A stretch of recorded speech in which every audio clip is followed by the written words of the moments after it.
பிச்சை எடுத்தேனே பிச்சை எடுத்தேனே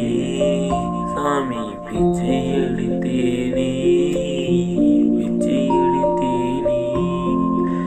10 நாளா பிச்செடுத்தேன் தம்பியை நான் தூங்க வச்சேன் பிச்செடுத்தேனே பிச்செடுத்தேனே அம்மாவும் இல்லை எங்க அப்பாவும் இல்லை எங்க அண்ணனும் இல்லை எங்க அக்காவும் இல்லை எங்க பிச்செடுத்தேனே சாமி பிச்செடுத்தேனே தம்பி மட்டும் இருக்கிறாங்க தம்பியும் தான் படிக்கணுங்க பள்ளியிலும் சேர்க்கவில்லை பிச்செடுத்தாலும் சேர்க்கவில்லை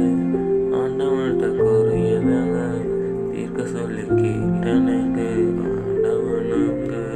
குறைய தீர்க்கவில்லைங்க எனக்கும் யாரும் இல்லைங்க தம்பி தான் படிக்கலைங்க கத்தி தான் அழுதுனாங்க தம்பி தான் படிக்கலைங்க பசியில் அழுதுனாங்க யாரும் இல்லைங்க தம்பி தான் பசியில தான் கத்தி தான் அழுகுனாங்க யாரும் பார்க்கல பார்த்தாலும் கேட்கவில்லைங்க என்னான்னு கேட்குதுங்க யாருமே வரலைங்க தண்ணிக்கு வழியும் இல்லை